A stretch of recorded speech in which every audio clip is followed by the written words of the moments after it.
Hello, everyone, and welcome to episode 2 of the Pandacast. Tonight, we'll be talking about work, streaming, and life, and how to balance that all out, and then, of course, obviously, video games. This is your first time here. Please make sure you hit that subscribe button. Also, make sure you hit the little bell at the end. It'll let you know when I upload new content. If you're listening to this on Spotify or Podbean, please throw us a follow. It really helps with the visibility. Lets everyone know that we're doing this kind of stuff. Tonight we have Rage Quit Pat with us. It's just going to be the two amigos tonight. I really hope you guys enjoy these podcasts because I've loved doing this. So let's get to it.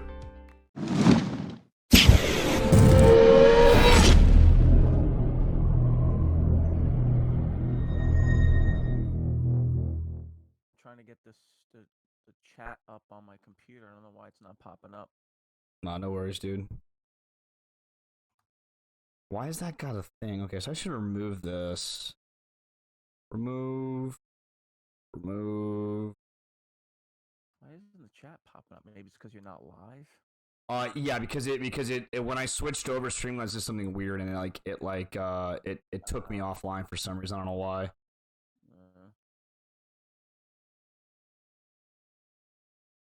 Oh shit! What happened to my thing? I didn't want to fucking remove that. God damn it. I didn't mean to do that. Rip. All right, whatever. All right, guys. Well, we're here with Rage Quit Pat. So we're gonna be talking about some good stuff here. So, sort of thing. We got balancing work, life, and streaming. So, like, this is a pretty heavy topic, man. So, I know you got a lot of stuff going on, Pat. What do you do, man? How do you keep a balance, man? Well, it's tough at times. So I do work full time. I do work a full 8-hour job. Normally my shifts consist of midday shift, so about 11 to 7, and then sometimes on Wednesday it's usually 9 to 5. My girlfriend and I don't live together at the moment either, so that also I have to kind of balance. Seeing her, yeah. Yeah, and then like usually I see her on the weekends, and I know for streaming that's usually a prime time type of time to stream, so I kind of miss out on that. But is that worth having a kind of a bad relationship with your girlfriend? No. Yeah, exactly. Yeah, of course, I'd rather have a very good healthy relationship with my girlfriend, so obviously I choose to forego streaming on the weekends unless like maybe something comes up, maybe she's away, or something comes up, she'd rather hang out with the girls that night, then I'll either go hang out with my friends or I'd just stream and stuff like that. But as far as work goes, it is a little difficult doing the midday shift because I know there are some prime time hours to stream. But normally, usually what my schedule will consist of is either I will come home right away, just try to crack down dinner really quick and stream around like 8, or it would be like 8:30, 9 o'clock. That's usually the times that I would do it. If I'm working 9 to 5, it all depends. Sometimes I'll come home right away, stream about 6 o'clock, get an early time in, or the normal times like 8 o'clock. But yeah, it's definitely not easy as opposed to when I see like people who are like quote unquote full content creators. Yeah, they of course have like a set time when they log on every single day. Yeah, I think that's pretty much what's difficult for me. Well, for most people, I mean, because most of us aren't doing this stuff full time, right? I mean, it's kind of like a hobby that we sometimes get paid doing, Yeah, exactly. So yeah, I'm sure you go through it too with your job too. It's tough getting like a set, because like sometimes when we come home from work, it doesn't matter what job you're doing. There's times you're tired, you're exhausted, and maybe you might not want to stream. Maybe you'd rather just play a game and not entertain. Yeah, exactly.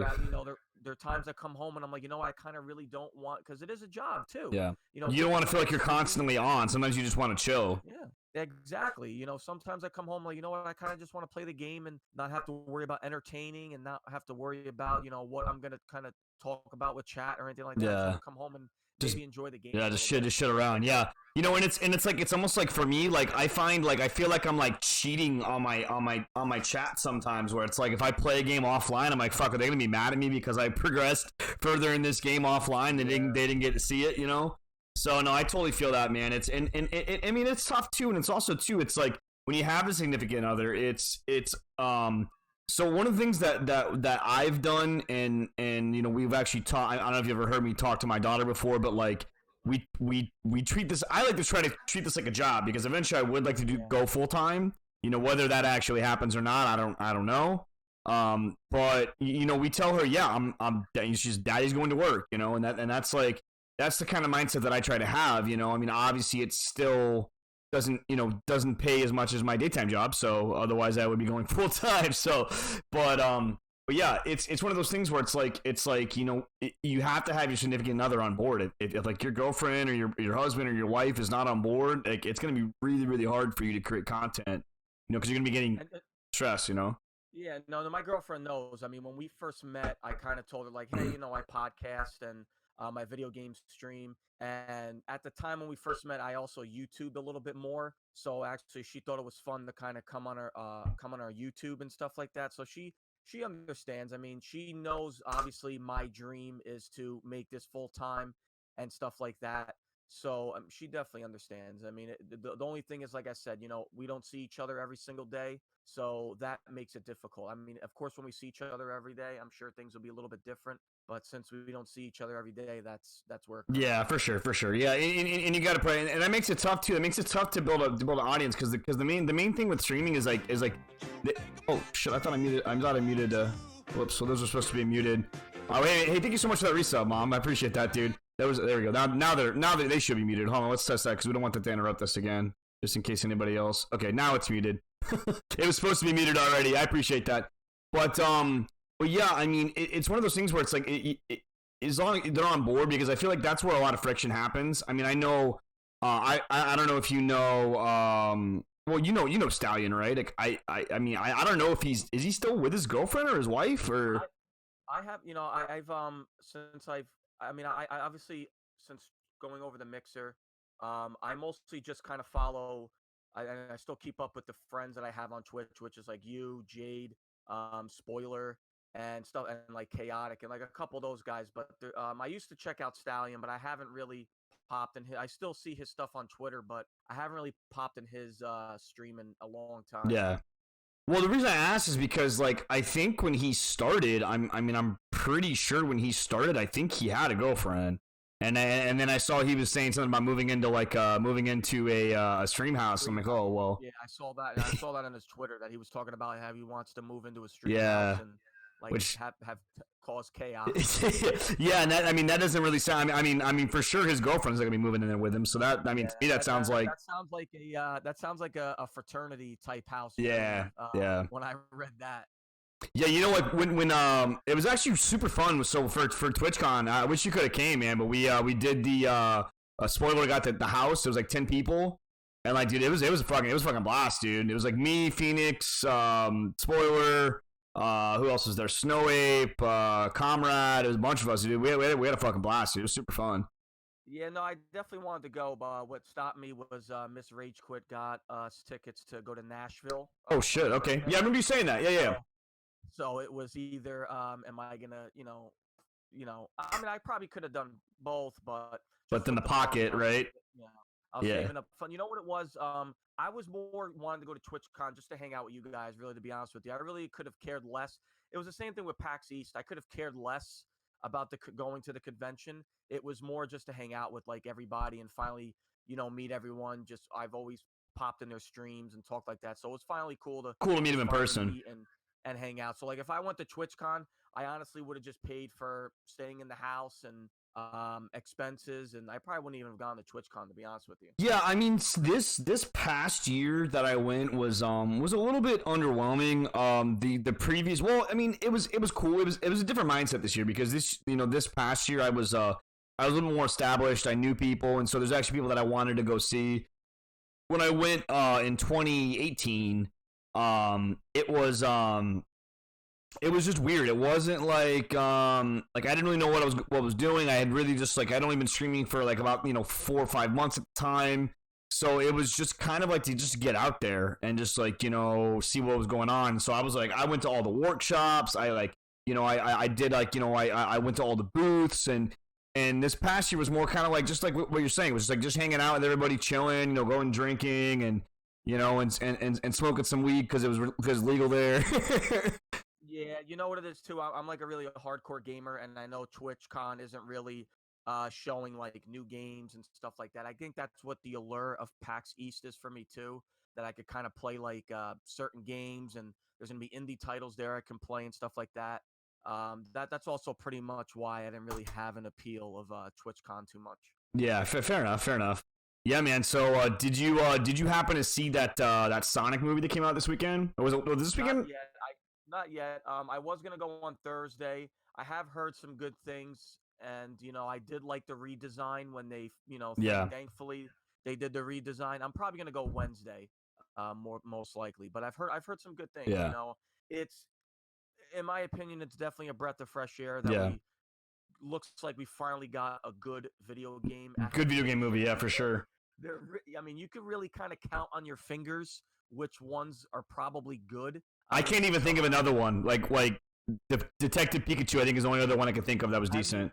to be honest with you, I like the original Mortal Kombat in 1996. I mean, it's just so Bro, okay, fun. okay, hold on. Have you watched it recently though? It's 90s cheesy, man. I know. I watched it Bro, dude, okay, because I remember as a kid, I was the same as you, bro. I fucking loved that movie as a kid. And I was like, you know what? And it came out on Netflix, and I rewatched it, and I was like, dear God, this is fucking terrible. I'm like, why did I like this movie so much? It's 90s cheesy, man. I loved it. I mean, the fight scenes are really good. I mean, of course the CGI is trash. I'm not going to sit here and say the CGI is good, but the fight scenes are really good. I do like the fight choreography, and definitely the storyline is a little whatever, but I mean, I enjoy it. I still enjoy it. You know what? Certain 90s flicks I enjoy. Yeah, for sure, for sure. And then But like yeah, I also I think it surpassed Detective Pikachu it did. in sales. I think let me see what the Yeah, actual I think it was like 68 million so opening weekend. let's see the Hedgehog Which opening I was really weekend. surprised, to be honest with you. I had a feeling it was going to make money, but I didn't think the reviews were going to be, I wouldn't say as good, but the reviews are not bad. Yeah, they're not bad. Yeah, It, it made 57 million, and it let's see what did Detective Pikachu do? Detective Pikachu opening weekend. It did. Oh no! I thought it beat. No, I guess it didn't. It said opening weekend. It did 103. I thought Sonic was more than that. I thought they said it passed it. That's it did. 57 Friday. I think, Oh no, it did. It did. No, it only on Friday, just on Friday alone, it did 57 million. yeah. So yeah, dude. I mean, I haven't seen it yet. I'm excited to check it out. I think. I mean, I thought it was good. I thought it was really cool that they listened to the the consumers, and they decided to actually change the outlook. And that redesign's really good. I don't know how or why they didn't just come up with that in the beginning, because Yeah, that original Sonic with the teeth and oh yeah, my yeah. It god, was that's fucking weird fucking looking, man. and I mean I always liked the casting of Jim Carrey. I think that was a good casting Oh, choice. absolutely, bro. He is Doctor Robotnik, bro. Like that. Like Yeah. he fits that role perfectly. Yeah, I was really excited about that. I've always been a Jim Carrey fan, growing up and stuff like that. So seeing that casting was really good. And again, I agree with you. I'm really excited. So I'll definitely probably check it out Wednesday, and hopefully, no one's really going to be in the theater I'm trying to think. because I Was like there any other the movies that came out this weekend? I don't think so. Right? There was Sonic, and I think that there was was it. there was Fantasy Island. What was that? What is that about? I didn't even hear about that. So that was like it's based off a TV show, except this one, I think Blumhouse. So they put like a horror twist on it. Okay. Review. I mean, I've heard. Can I curse on here? Oh, absolutely, bro. I drop F bombs Yeah, left and right, dude. the reviews are utter shit. Yeah. They're really bad. Yeah, they're a couple reviewers I watch on YouTube and stuff. They said it's quite possibly already one of the worst movies they've seen. And I mean, they said it's worse than that movie Truth or Dare. I don't know if you ever saw that No, movie, I never but saw that movie. It sounds yeah, terrible though. they said it's worse than that movie. So I mean, I might just wait till it's on cable just to see Yeah, if it's like just wait till it's on so bad. Netflix or something, right? Yeah, I don't want to waste my AMC A list because that's worthless. Yeah. It's valuable time I will not get back. So you put on the list here the Resident Evil 8 rumors, and if you want to take over on this one, man, I'm excited about this because I was reading your notes and I was like, wow, this is really cool. I didn't know anything about this, and some of these things you put down, I'm like, wow, this seems really cool, man. So I'll let you take the lead on this one. Yeah, so I think it was about a few weeks ago. I want to say maybe like 2 weeks ago. Resident Evil 8 rumors that came out is that Ethan is still the protagonist. So, if for those that have played Resident Evil 7, Ethan was the main protagonist. You know, he was going after his wife, trying to find her and everything like that. So he is rumored to be once again the protagonist. Of course, it's going to stay in first person. That's cool. Resident Okay, Evil that's cool. I 7, like that. when that first came out, I was a little skeptical about the first person. I thought it was going to be too much like what's that game? With the camera and the batteries. Outlast. Outlast. I thought it was going to be too much like Outlast, but it definitely brought a lot of new gameplay to Yeah. the Resident Evil series, so I love that. Yeah. The thing I liked about a lot about that, Pat, was that it brought a new element. Like, so, like, you know, most of those games, like, it was more like you just kind of shoot them up, and like this brought like the element of like you don't really want to fight unless you have to, which I thought that was kind of cool. You know, that's the thing I didn't like about Outlast, the fact you couldn't fight at all, which was kind of shitty. But I liked how this was kind of like, okay, like you need to like gauge the situation. Like you either need to like, okay, do I fight here or do I haul ass? You know. So I thought it was kind of cool. It also brought a lot more jump scares too, because a lot of those monsters kind of creeped out of the corners. Oh yeah, bro. People popping through walls and everything like that. So it definitely brought a lot of elements of jump scares and things like that as well too. So it definitely was refreshing, and I'm glad they did it right with the first person view, because I was a little skeptical because Resident Evil, we were always used to the tank controls back in the day, and then after that we kind of had the over the shoulder third person view, which they brought back in Resident Evil 2 and which they're bringing back in 3 as well. So I do, kind of like that they're switching in between. Their main core game is staying first person, and then their quote unquote remastered remake game is doing over the shoulder. So I do like that. Yeah, that's cool. Also, the rumors that zombies are returning, which is cool because in the main core games we really haven't seen zombies in quite a while. We've had different types of different monsters. You had the Uberboros and all this other stuff like that. Yeah. In, other previous games. New enemy type werewolves are That's cool. That's cool. into the game. If you have read the Resident Evil comics, they do actually have werewolves introduced in that. So, but they're actually rumors are going to bring him to a game. New stalker enemy type, of course. You know, you have Birkin in the other games. You had Mr. X, and of course, Resident Evil 3, you had Nemesis. So they're going to be introducing another stalker. Cool. Okay. And then the other rumor is Chris Redfield will return in some form. And then in Resident Evil 7, Chris Redfield had his own separate DLC. So I wonder if that's the route they're going to go, where Chris Redfield's going to have his own DLC, or maybe you kind of switch over to play as Chris Redfield. That'd be kind of cool to bring him back. I always liked Chris, and I always liked Leon. I think those are my two favorite protagonists from the Resident Evil series. Yeah, Chris is definitely the edge for me over Leon. Those two are definitely up there as well. I can't wait to come back and play as Jill Valentine again. She's badass. So I'm excited for Resident Evil 3 remaster. But I mean, I'm excited. Probably you won't see this game until next generation. I don't see Capcom releasing multiple Resident Evil games again like they did with Revelations, and then it was 6, and then Operation Raccoon City. I don't see them doing that again because it was a disaster. Yeah. So, well, I'm sure on the development team too. I'm sure that had to have been fucking stressful as hell, because they're literally putting out 3 games in that, you know, like in the span of months, you know, and that's usually like, you know, 6 months to a year to put out a game, and they're cranking shit out left and right. So yeah, and the crazy thing is the best Resident Evil game that year was Revelations, which was on 3DS at the time too. So that was insane at the time. But I'm really excited. Definitely next generation. I would not be surprised next year if they announced it next year, because it seems to be. I was actually really surprised that 3 is coming out this year. I thought I saw the rumors, but I didn't think it was coming out a year after 2. So that means that they're continuously working on the game. But I'm excited. I definitely think next year we could see it. And Resident Evil 7 was awesome. If you haven't played it, oh, I love 7, dude. 7 was great. I would highly recommend it. It's cheap right now too. I think it's like $20 on the PS Store or something like that. It's not expensive at all. Yeah, it's a phenomenal experience. You know, I was very skeptical. I thought it was going to be too much like Outlast, but it definitely exceeded my expectations.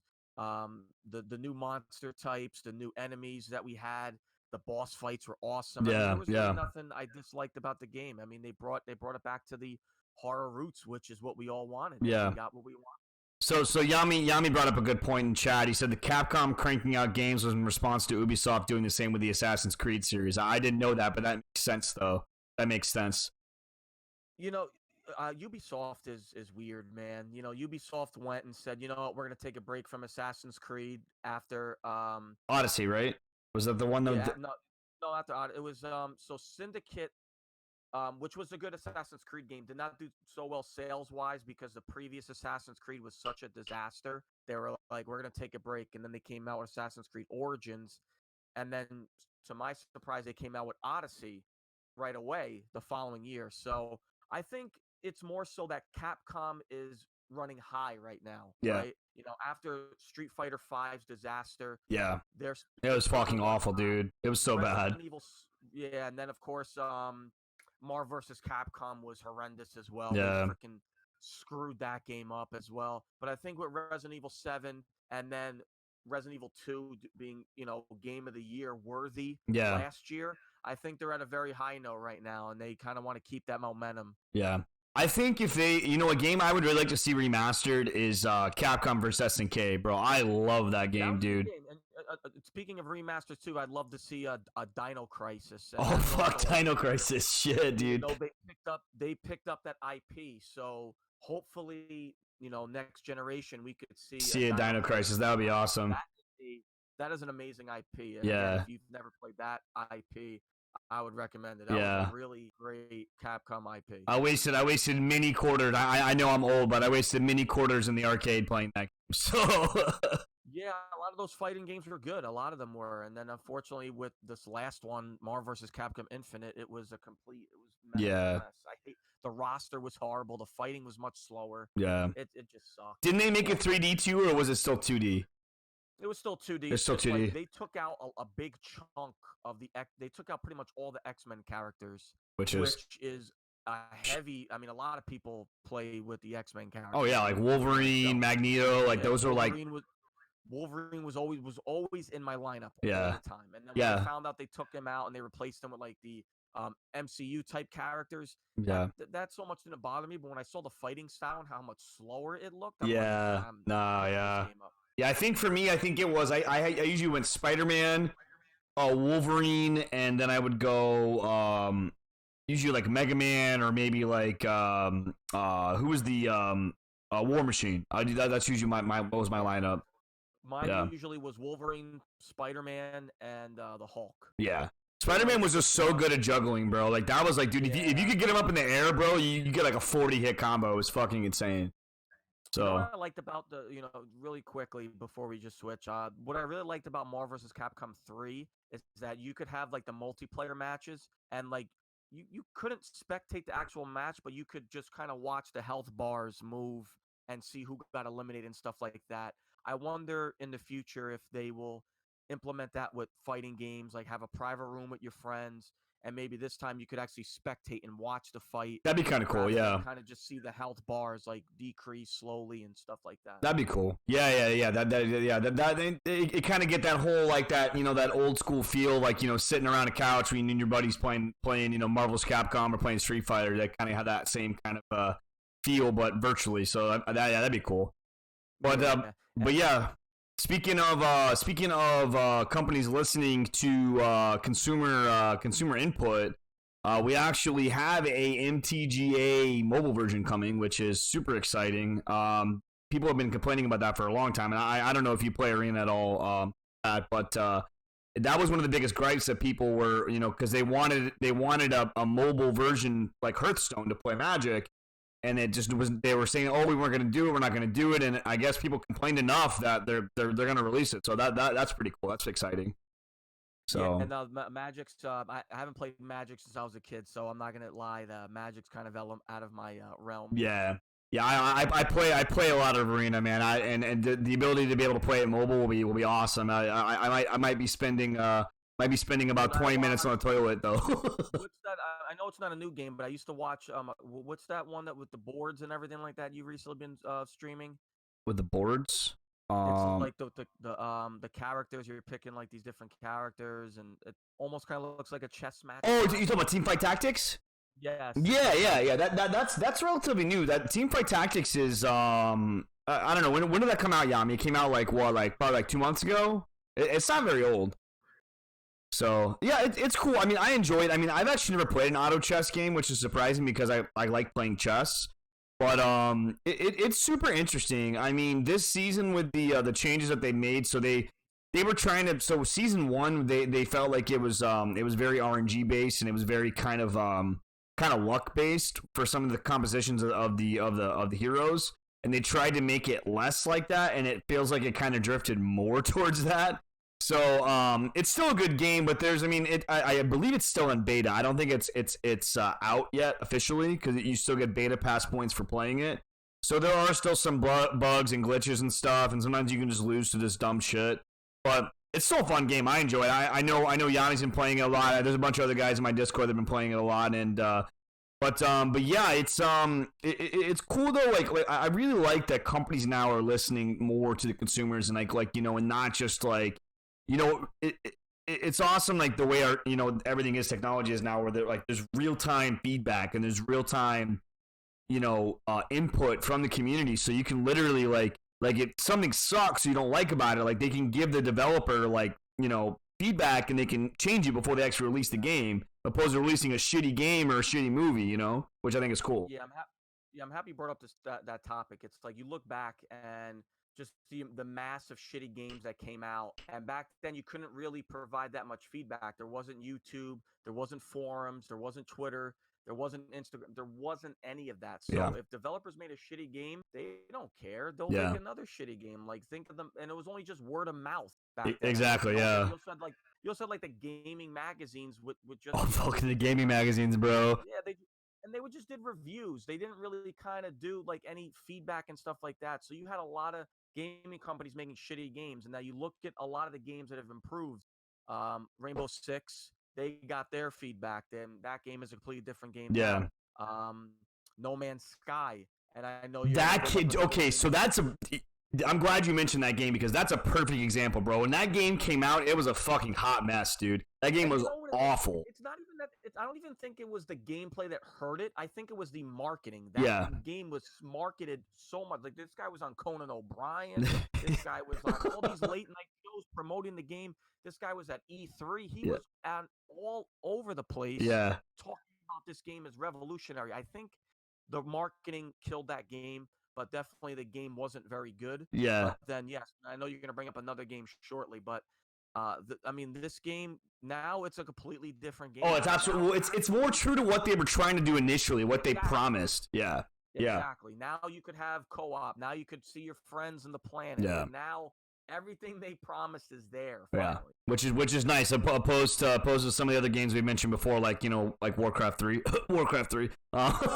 and. It's just you look at another game to bring up, and that's Tom Clancy's Breakpoint. That's another game that they were very ambitious with Ghost Recon Wildlands. I mean, to be fair, if anyone's ever played Ghost Recon, Wildlands really isn't a Ghost Recon game, but they tried something new, it worked, and then they completely just shit the bed with Breakpoint, and it's unfortunate. I never even heard of it.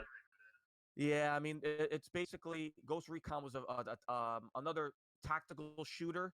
It was a third-person shooter as opposed to Rainbow Six, which is first. The worlds were a little bit more linear. It was a little bit more open world than Rainbow Six was. Okay. But then in Wildlands, they made it completely open world. It was completely co-op. It was like Grand Theft Auto Army style. Basically. Oh, that's cool. Okay. When they came out with Breakpoint, it was just microtransactions and bro, the fucking microtransactions.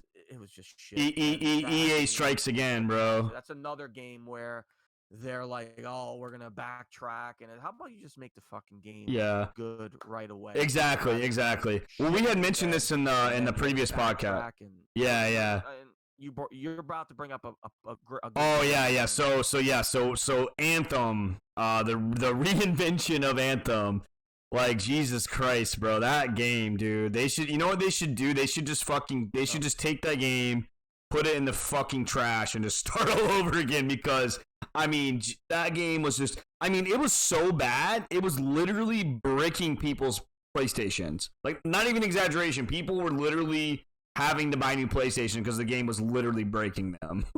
So, it's, yeah, man. It's just unfortunate, man. Like, when I think what happens, I think the studios get caught, they get caught up in the hype, and they get caught up in all the like the, just like they get excited, you know what I mean? And then they realize, oh fuck, all this stuff we promised, we can't actually do this, you know. So, oh, did I mute myself? Can you guys hear me?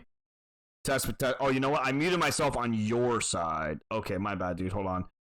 Yeah. I muted myself on a call because it was there was a little bit of a feedback, but now you can't hear me. So yeah, that doesn't work. Okay. Okay. No, you're a nub streamer, chaotic. No, I muted myself on the call because I thought he could still hear me, but then there'd be a delay on the stream. So yeah, that doesn't make sense. But yeah. So I basically what I was saying was is Anthem was just, man, that was such a train wreck, dude. I mean.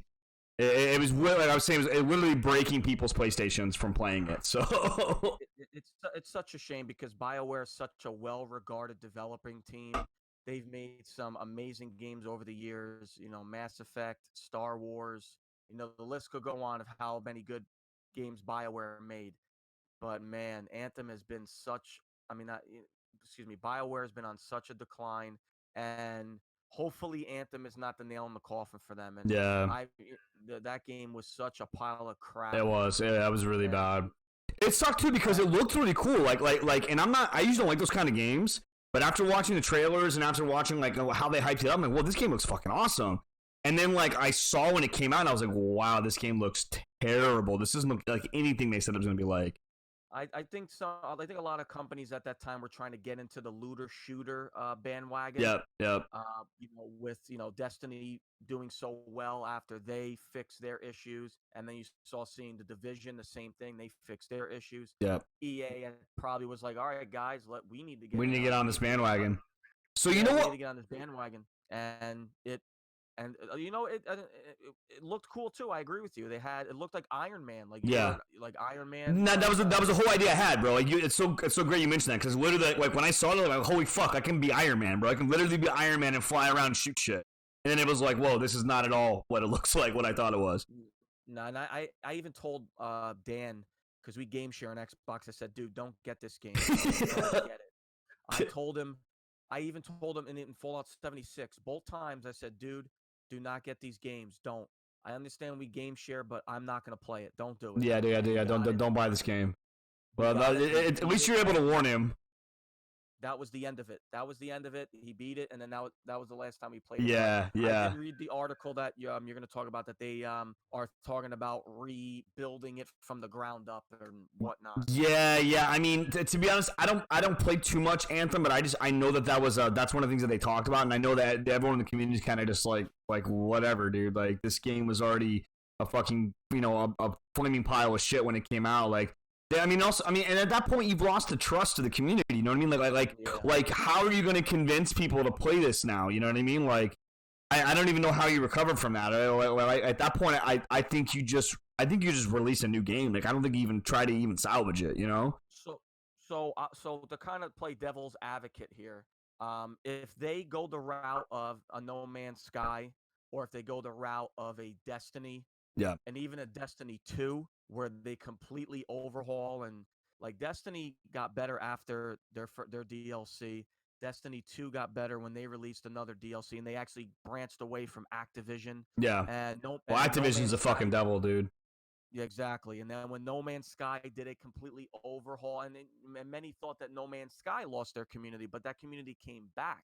Yeah. So to play devil's advocate, if they go that route, that No Man's Sky, and they completely overhaul the game and actually make the game playable that people enjoy, then they can win that community back. Because EA definitely rebounded this year with Star Wars. Yeah. Oh, dude, Star Wars is so good, dude. I mean, despite the, I don't know, did you play it? Did you play Jedi? Oh, I beat it. I loved it. It was awesome. So I loved it. I love the game, and even though because there was a lot of glitches, there was a lot of problems with the game, but even despite the glitches, it was still a fantastic game. I mean, the combat was flawless, And this also proved that you could make that single-player Star Wars games are still successful, because we saw the trend where EA just wanted to continuously make multiplayer games. Yeah. And then here, and we'll do that too. Battlefront 2 got a completely overhaul. Bro, what was that? What was like 60 gigs or some shit was the update? Yeah. What the fuck? I say that it won the community back, but if you go back and play it, it's a different game. When I actually did go back and play it, it's difficult to play now because just the hardcore audience has been playing it. So when Yeah. I played, I completely got You got hammered. Yeah, you got destroyed. so Yeah. it's also like playing like jumping in the Rainbow Six. If you're newly jumping in the Rainbow Six, they do try to accommodate to new players, but Yeah. once you hit the hardcore audience that's played it since year one, like myself, you're gonna get your ass kicked. Oh, So absolutely. I Yeah. kind of, but if Anthem goes that route where they completely overhaul the game, they fix all the issues, there's actually a good damn story, and they can win that audience back. Yeah, for sure, for sure. I can definitely see that. And then, excuse me. It's ironic that that EA. I'm not sure if it was actually from EA or if it was just the community, but they're saying, oh, single player games are dead. It's it's multiplayer. I mean, and there's been so many great titles that have come out, recently that have just been there were single player that were amazing. I mean, look at Horizon Zero Dawn. Look at look at Star Wars Jedi. Look at Devil May Cry. Look at what I mean. Well, Devil May Cry had kind of a co-op, but it was not really. That whole nonsense that single player games are dead are just absurd. Yeah, no, Whoever said that, it's definitely somebody that just plays Fortnite. Video games. Just plays BRs and yeah, just plays battle royales and they don't play anything else. There are so many amazing single player games that have came out, especially this generation. Like I said, whoever said that quote, like, is just playing too much Apex Legends and hasn't tried anything else. Well, Apex came out with a new hero recently, right? I don't play Apex, so. Yeah, me neither. I've there's a couple streamers I follow that play it. What's this? I just kind of just follow the streamers. New Apex character. Kind of care less that they're playing Apex. I'm more there just to hang out and talk to the streamer. Yeah. So they came out with like another season. His name's Watson. It says he's a. Oh shit! Let me go back. It says he's a big Doomfist like brawler. Oh, I'm sorry. His name's Forge. So he's like Doomfist from Overwatch, basically. Exciting, I guess, for them. Yeah. I mean, I don't play Apex. I mean, to me, just watching the gameplay. I mean, and I played BRs. I mean, I've never played Fortnite, but I mean, I played PUBG. I played. What was that other one that came out? My God, what is it called? It's on Steam. It's Realm Royale. Yeah, I played Realm Royale. And it's to me, like watching Apex be played, it just looks so fucking confusing. Like them adding stuff to their armor, adding stuff to their guns, and all the Apex players are like, oh no, it's not hard. It tells you what to do. And I'm like, bro, like I literally I know how to fucking aim and shoot, you know what I mean? But like all these extra things I got to do, like I'm not gonna know how to do that shit. And they do it so quick. I'm like, bro, what the fuck you just do? Yeah, the one thing I really can't stand about battle royales either is that let's say I'm in here going in a rampage, getting 8 kills. And then I get killed by the one guy that's just been sitting there the whole time waiting for somebody to come by. The entire game. Yeah, it's just absurd. I mean, bro. I agree with you. I've tried. I never played Fortnite. I tried Apex just for the sheer fact it reminded me of Titanfall, and I was a big fan of Titanfall. Well, it was the same developers, right? Yeah, it's the same developers. And I was such a huge fan of Titanfall, so I was like, you know what, let me give it a shot. I tried, I like Titanfall and stuff like that, but and then PUBG I was into also for a little while, but again, man, it's frustrating, bro. Yeah. Yeah. I had, and then especially when you land into like a hot zone, because there was a point where I was playing PUBG and all those games, and I was like, I'm just gonna land places where there's people. I feel like it's boring running around, and you're always on edge too, bro. Because you're like walking around, you're like, oh, did I hear something? Was that somebody?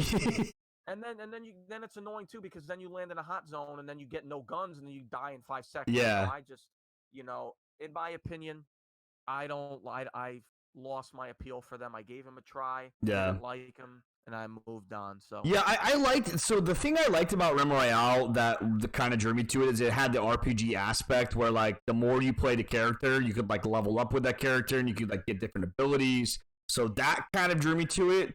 But I'll never forget the day I actually stopped playing Realm Royale is I was playing the sniper character and I had like 7 or 8 kills and I fucking made it all the way to the end. It was me and one other guy and it was against a warrior and he had a fucking axe and I've got a sniper rifle. I'm like, how the fuck am I supposed to fight this guy that's gonna bash my face in with an axe with a sniper rifle at close range? Like, it's just not gonna happen. You know, so I was like, yeah, no, fuck this game. Yeah, I tried Apex. A couple of people from SDC. We tried it out and stuff like that, and it had a fun appeal for a little while, but it's just I hate shooting people 150,000 times and then Yeah. just break their armor. And Yeah. that's all I do. And then they shotgun me with one hit, and I'm Yeah, dead. yeah. They turn into a chicken, and then they're fucking alive for another then they run away and then they fucking kill you. I saw that. Yeah, I saw that too. They're running around as chicken. I've seen some people escape too as a chicken. Come back and kill the person. Oh, I've done that before. Yeah. The salt's got to be so real, dude. There was one time where I had something happen like that where I landed in a hot zone and like the guy grabbed the gun before I could grab it. And so I was just like, fuck it. So I just pulled on my Dark Souls skills and I just crouched and just meleeed him to death. He was so fucking mad, dude. That's got to be ridiculous. I don't blame him. I probably would have rage quit. But so Chaotic said that game is full of bots. I didn't know that, but it makes sense. It's a free game. So what do the bots do? Do they just like sell the accounts? Is that what it's for? Do they just like level the accounts and sell them online or something? I wasn't aware that game had bots. Yeah, I think Fortnite has bots now too. Interesting. What the fuck is the point of the bots? It's got to be to sell the accounts. I would imagine they probably get like skins and stuff and sell it. I guess if they can't get a full match either, like if they don't get like 100 people in Realm Royale. I guess if they don't get like the full 100, it's just. Shit. Okay. All right. So I didn't know that. So Chaotic said so. Realm Royale died off a bit. So they so this is actually from the developers. They added AI enemies. Interesting. That makes sense. That makes sense. Yeah. Okay. That definitely makes sense to kind of fill their servers. Yeah, that's what that makes a lot of sense. That makes sense. Yeah, for sure. But so it looks like too. As speaking of next gen games, it looks like the PS5. You put here that the price tag has been linked, which leaked rather. Which I kind of figured it was going to be around $500. I mean, that sounded about like what I was kind of guessing. So kind of reading through the article, the rumor is it's going to cost them $450 per unit. So kind of suggesting the price would be around 500. I mean, that's assuming they're only going to make $50 on the transaction, which is, I mean, may or may not be. And then again, that also is that going to be the PS5, like quote unquote, the Pro version? Or is that going to be like the regular, the superior version? Or is that just going to be, I don't think that's going to be the regular version, to be honest with you. I think both Xbox and both PlayStation are going to come out with two different consoles just to hit both markets. So I think they're going to have the $500 console as their hardcore market. Yeah. And I kind of see them maybe doing a $400 console to kind of hit like their, the casual gamers. Yeah. Yeah. Like, and then also just for gamers that are just going to pick it up. They could really care less about the 4K, Yeah. 4K game. 4Play. Ooh, all right. What's going on here, bro?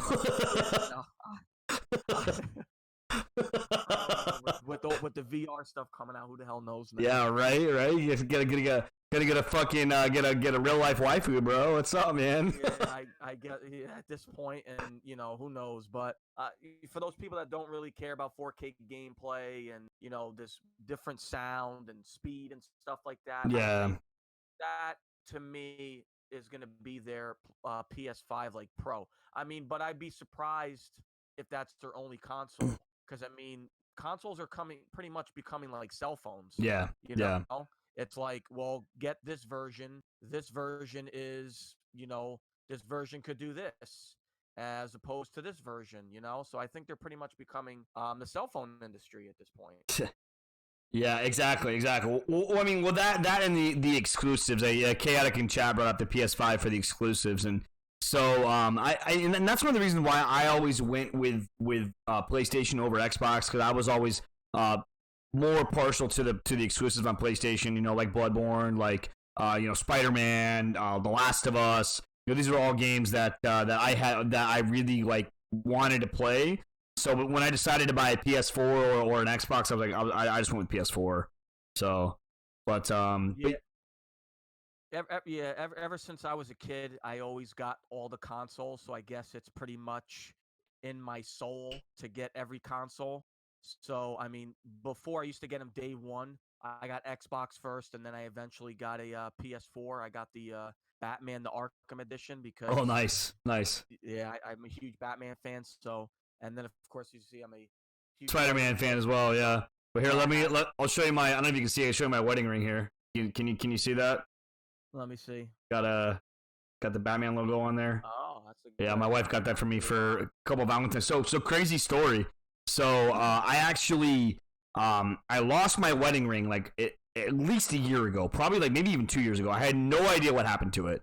Literally no idea what happened to it. It just disappeared. I thought my daughter had like grabbed it because like she went through a phase when she was a kid where she would grab things and hide them. So I thought she just like grabbed my ring because I used to take it off when I would go to the gym or when I would work because it was like it would slide around when I would type. So no idea what happened to it. I guess what I assume happened is that when I would go to CrossFit before, I would take my rings off so they wouldn't get like caught on the bars or anything. And I think it must have fallen out of my gym bag. And the maintenance guys, they come out with their leaf blowers. I guess they blew it into our neighbors. I mean, obviously this is all conjecture. I don't know how the fuck it got there, but somehow it ended up on my neighbor's front porch. Right? This is like 2 years later, right? So she comes to my wife. She knocks on the door. And she's like, "Hey, did your husband lose something?" And she's like, "What? No, like I don't know what you're talking about." And she's like, "Oh, well, because I found something. I think it's his." And she's like, "Well, what do you mean?" And she's like, "Oh, because I have a Batman logo on my truck." And so that's how. So she saw the Batman logo and she found the ring and she brought it back. Dude, my wife gave it to me for Valentine's Day. This past Valentine's Day. Oh wow, Bro, I trucked out. I was like, this thing's gone, bro. I'm never gonna see this thing again. It's just so crazy that's how it ended up back here because of the Batman logo on my truck. Is how I got my fucking ring back. that's crazy. That is crazy. But yeah, I mean, definitely one of the reasons why I still kind of feed off what you said about the exclusives. That's mostly the main reason why I always get Sony. I don't really have too many multiplayer games for it. I definitely get it for the exclusives: God of War, Spider-Man, Yep. Infamous. So definitely, and Horizon Zero Dawn. I finally just played, and it's such a great game, dude. I'm so glad you checked it out. Such a good game. I can't wait to play more of it. You know why? Because the rumor is that Horizon Zero Dawn 2 is going to be a launch title for PS5. Yep. So I definitely wanted to play this one before I got into part 2. And well, so you played the game and you saw how crazy huge the map is. So it's massive, right? So apparently that was only a quarter of what the whole map was supposed to be. And so what they did is they were like we do not have enough content to fill this map with stuff. So we're literally just going to release this. And then they had planned to release it as a DLC, but time went by and so the rumor is that the extra content that they had already built is going to go into the sequel. So I kind of feel like that's every single open world game. Yeah. Every time a new open world game comes out, 10 times bigger than the last one. Yeah. 15 times bigger than this one. Dude. So it was huge. I mean, almost overwhelmingly so. But I remember the first time I played that game and I actually stopped because I just got so caught up in the side quests. I was like, dude, I'm never gonna fucking beat this game.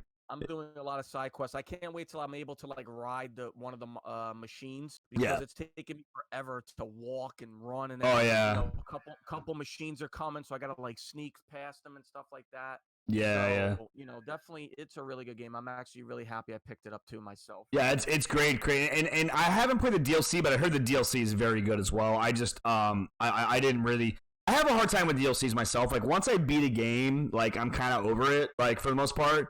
With the exception of like Dark Souls, like I think those are only games I played multiple times like after I beat them. But usually when I beat a game, I'm kind of like, all right, I'm done with it, especially if it's a long game.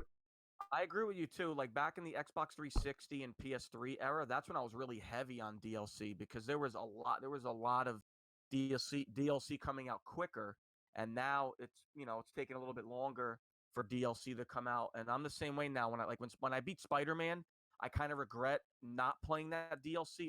Because I heard that DLC. Yeah, I heard the DLC was really good for that too. When I beat Spider-Man, I did everything. I did everything in every single city. I did all the crimes. I did everything. at that point I was kind of tapped out. I'm like, I don't want to do anymore. I already did Yeah, I everything. did everything exactly. That's how it was with The Witcher. Like I played The Witcher, and then like I still have the DLCs, and I eventually probably play the That DLCs. DLC is worth it though, man. Yeah. That game was an exception because that game was my Oh, it God, was a fire great and brimstone. game. It was a great game. I just I had done so much in the main game. I did a ton of the side quests. I mean, I'd really delved deep into my build. Like I'd really like min maxed my build completely. So I had just done so much that I was just already kind of over the game. Even though it was a fucking amazing game. Like I loved the game, and the thing I loved the most about The Witcher was that it just seemed like you had these like little obnoxious choices that you thought were not that important, and they ended up being like really fucking important. I thought that was kind of cool. Like the tiniest little. It's like what's that quote? It's like the flap, what is it? The flutter of a butterfly wing can start a tidal wave or something along those lines. It's kind of how The Witcher was. It was like one little thing you chose differently or didn't do would like completely alter what happened later on in the game, which I thought was awesome. Yeah, so I made I did a relationship with Yennefer and the other girl, and Triss, they were yeah. both Triss, yeah, and they were both pissed at me. So I should have. Yeah, I should have made it better. I ended up doing the I Yennefer got a little, quest. I got a little too greedy. I got a little too Got a little greedy, too and greedy.